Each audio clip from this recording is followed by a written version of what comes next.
আসসালামু আলাইকুম। কেমন আছো প্রিয় শিক্ষার্থী বন্ধুরা? আজকে আমি তোমাদের basic English zero two hero spoken class ওয়ানে তোমাদেরকে আজকে আমি বোঝাবো একবারই জিরো থেকে মানে কিভাবে ইংলিশ শেখা যায়, ইংলিশের বেসিকটা কি। আজকের ক্লাসটা তোমরা যদি করতে পারো তোমাদের ইংলিশের বেসিক মজবুত হয়ে যাবে। আমরা জানি টেন্স হলো তিন প্রকার: প্রেজেন্ট, পাস্ট, ফিউচার। তো প্রেজেন্ট হলো বর্তমান, আর পাস্ট হলো অতীত, ফিউচার হলো ভবিষ্যৎ। তো আজকে আমরা শিখবো এই তিনটা যে টেন্স, এই তিনটা টেন্সের উপরেই আমরা যে সাবজেক্টগুলো আছে, তারপরে ভার্বগুলো আছে এবং অবজেক্টগুলো আছে, এগুলোর মধ্য দিয়ে আমরা কিভাবে বাক্য তৈরি করতে হয় খুব সহজেই আমরা শিখে ফেলবো। আসো আসো আসো, দেখো আমরা স্পোকেন ক্লাস ওয়ানে আমরা এই যে এই এই লাইনটা এই লাইনটা আমরা সাবজেক্ট হিসেবে ধরছি, বুঝতে পারছো? সাবজেক্ট, আই মানে কি আমি, ইউ মানে কি তুমি বা আপনি, ইউ মানে উই মানে আমরা, দে মানে তারা, রহিম রহিম এন্ড ফাতেমা দুইজন আছে। হুম।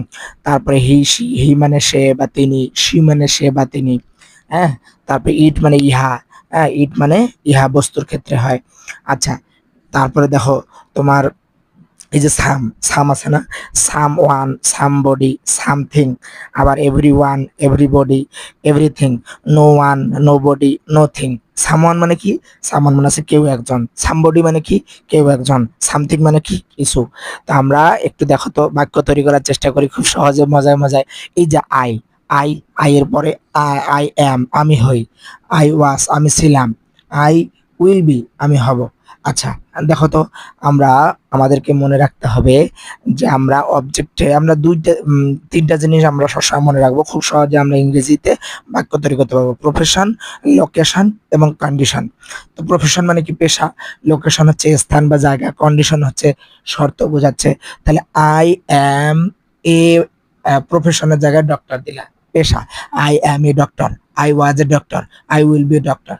মানে আই অ্যাম এ ডক্টর মানে আমি হই একজন doctor. I was a doctor আমি ছিলাম একজন ডক্টর।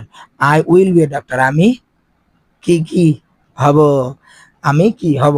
তাহলে আই এর জায়গায় ইউ লাগাই দাও। তাহলে ইউ এর ক্ষেত্রে কি হয়? Are. You are a doctor, you were a doctor, you will be a doctor. তারপরে লোকেশনের ক্ষেত্রে ইন, খালি ইন দিয়ে স্থানের নাম বসাই দিবা। তাহলে I am in Dhaka, I am in office. হ্যাঁ, এভাবে বসাই দিবা। কন্ডিশনের ক্ষেত্রে I am happy, I am busy. হ্যাঁ, এভাবে তুমি বুঝাই দিবা। এই যে দেখো আই এম বিজি। কারণ বাকিগুলা ইউ এর পরে কি হয়? আর হয়। তারপরে দের পরে কি হয়? আর হয়। তারপরে তোমার হি এর পরে কি হয়? ইজ হয়। শি এর পরে কি হয়? ইজ হয়। তারপরে তোমার ইট এর পরে কি হয়? ইজ হয়। সামওয়ান, তারপরে সামবডি, তারপরে এনিওয়ান, এনিথিং। এগুলো মনে রাখবা। তাহলে আমরা এই শখটা তোমরা একটু ঝটপট লিখে রাখো। লিখে ফেলে তোমরা একটু প্র্যাকটিস করো। আই দিয়ে প্র্যাকটিস করো, ইউ দিয়ে প্র্যাকটিস করো, ওই দিয়ে প্র্যাকটিস করো, দে দিয়ে প্র্যাকটিস করো, রহিম দিয়ে প্র্যাকটিস করো। হ্যাঁ। আর আই এর পরে কি হয়? অ্যাম হয়। ইউ এর আই এর পরে ওয়াজ হয়। এখন দের পরে কি হয়? দের পরে তো তারা আছে, আর দের পরে তারা, দে আর হয়। তা দে আর এ মানে তারা কি হবে? ডক্টর হবে। তারা কি হবে? ইঞ্জিনিয়ার হবে। তারা কি হবে? টিচার হবে। লোকেশনের ক্ষেত্রে কি দিবা? In Dhaka, in Gazipur. তোমার ইন মনে করো বিভিন্ন জায়গার নাম দিলা তুমি। তারপরে ইন দিয়ে আরো মনে করো যে অফিস দিলা। তারপর কন্ডিশন হ্যাপি দিলা, বিজি দিলা। তারপর তুমি আরো কি কি করতে সেগুলো দিলা। তাহলে তোমরা বুঝতে পারছো, এইভাবে তোমরা কিন্তু প্র্যাকটিস করবা। আই দিয়ে প্র্যাকটিস করবা, হি দিয়ে প্র্যাকটিস করবা, ইট দিয়ে প্র্যাকটিস করবা, রহিম দিয়ে প্র্যাকটিস করবা। তো আমার মনে হয় ভিডিওটি বড় না করে এই শর্টকাট তোমরা এইটা পুরাটাই লিখে নাও। লিখে নেওয়ার পর এই যে সাবজেক্ট গুলো আছে, প্রতিটা সাবজেক্ট দিয়ে তুমি প্র্যাকটিস করো। আশা করা যায় স্পোকেন ক্লাসটা তোমার ভালো লাগবে এবং তুমি এই ক্লাসটা করে তোমার ইংলিশের বেসিক মজবুত হবে ইনশাআল্লাহ। তোমরা পরের ক্লাস যদি চাও তাহলে অবশ্যই আমাকে কমেন্টে জানাবে, ঠিক আছে? লার্ন উইথ আলামিন এই পেজটাকে ফলো দিয়ে দাও। এবং এই লার্ন উইথ আলামিনে তোমরা পাবা পদার্থ ক্লাস, রসায়ন ক্লাস, ইংরেজি ক্লাস, স্পোকেন ক্লাস, তারপর আরো অন্যান্য ক্লাসগুলো পাবা।